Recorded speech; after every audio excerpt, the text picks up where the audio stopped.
Is Greenville, South Carolina safe? Should you live here with your family? And what if you're single and living alone? Should retirees feel safe in Greenville? I'm going to give you the answers right now. I'm going to start with some crime data, move on to some recent articles and releases from the city and police. Then I'm going to finish up with some of my personal experiences in and around Greenville, having grown up here and living here now. According to bestplaces.net, Greenville, South Carolina has higher averages of both violent and property crime than the U.S. average. The rate of violent crime in Greenville is 36.2 compared to the U.S. average of 22.7. Similarly, the rate of property crime in Greenville is 64.1 versus a U.S. average of 35.4. This suggests that crime in Greenville is a serious problem and needs to be addressed in order to keep residents safe and secure in their community. These numbers are both higher than the metro area and the state of South Carolina as a whole. Now, in case you're watching me for the first time, I'm David Crum, and if you want to know everything there is to know about living in Greenville,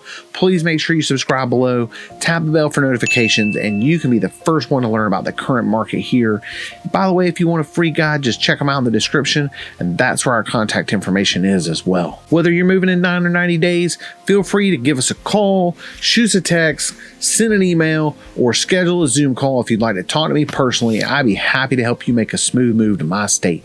Now back to safety in Greenville. The statistics show that Greenville has a higher crime rate than South Carolina and the United States as a whole, and I must say that I was shocked when people first started asking me about crime and safety in the upstate and pointing out what they had heard on the internet. Now, I grew up here and have some opinions, which I'll get to in a little bit, but first, let's look at what the city of Greenville and the local police have to say about the matter. For the city of Greenville, the Strategic Planning and Analysis Division handles police data, analysis, intelligence, planning, research, and information technology. I'm going to read part of their publication, and you can find this on greenvillesc.org, the city website. They say Greenville is a very safe city. The chance of being a victim of crime here is low. Crime rate data, especially when used incorrectly, can paint a misleading picture. Some commercial online crime reporting apps exaggerate Greenville's crime. The methodology they use is not explained.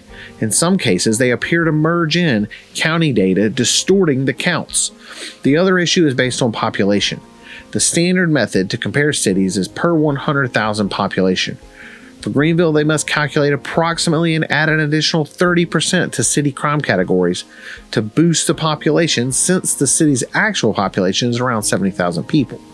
This inflates violent crime figures. Some websites incorrectly aggregate data as it is reported to the FBI. In fact, the FBI has requested for years that the data not be used for the sake of comparison from year to year or city to city because of variations in how crime is reported over time and in different locations around the nation. The Greenville Police Department works to be as transparent as possible by providing the crime mapping and statistics on their website. Citizens here have access to Community Crime Map, a free public crime map based on the Greenville Police Department data, which is updated every 24 hours. Now, you can use this website as well, and citizens can easily search for information on different types of crime. Citizens or neighborhood groups can search for crimes within a particular radius of any location. This is all available on the site I mentioned, greenvillesc.org, the website for the city of Greenville. Now, I'd like to hit some excerpts from an article in the Greenville Journal, the local paper here. This article is from last year, but because of the delay in reporting statistics, it's the most recent that I could find. February 6th of 2023, the Greenville Police Department announced a 17.7% decline in violent crimes and a 43% reduction in murder and non-negligent homicide versus the last year. In 2022 specifically, the city of Greenville reports 73 fewer violent crimes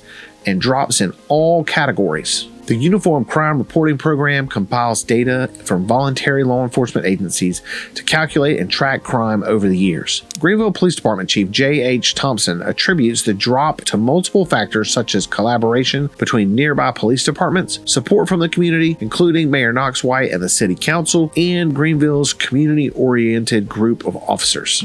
With our growing population, a lot of people would expect that the crime rate went up. We've actually got it down about 18%. He quotes, "It's about the teamwork," Thompson says. So that's direct from the police department as well. Now, I'd like to point out that most people, when they say Greenville, aren't talking about just the city of Greenville itself, but the larger metro area. South Carolina as a state makes it hard for cities to grow and incorporate more territory, so most of what you see around the area is actually outside of the city of Greenville. If we look at this chart from safewise.com, you'll notice that 5 of the safest cities in South Carolina are all in what is considered the Greenville metro area. I believe this highlights some of the disparity between Greenville residents feel and the crime numbers that we see about our city.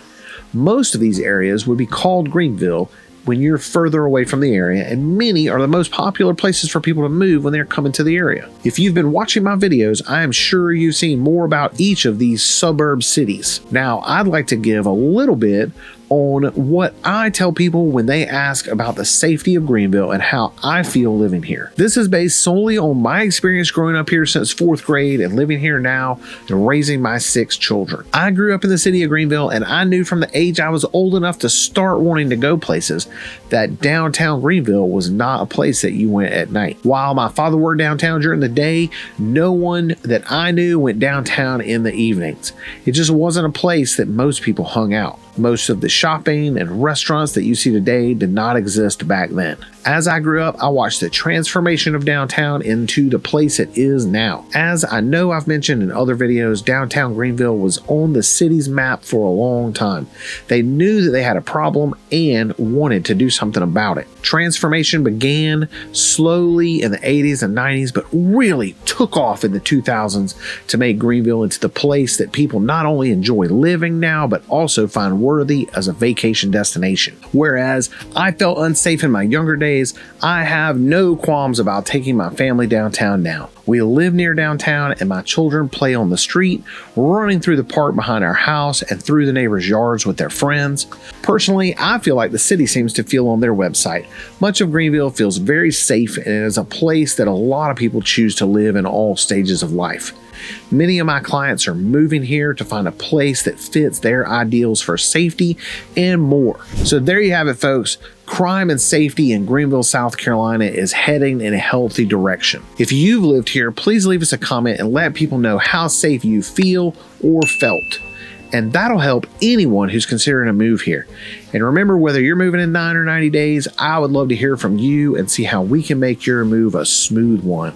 Until then, I'm David Crum, and I'll see you around Greenville, South Carolina.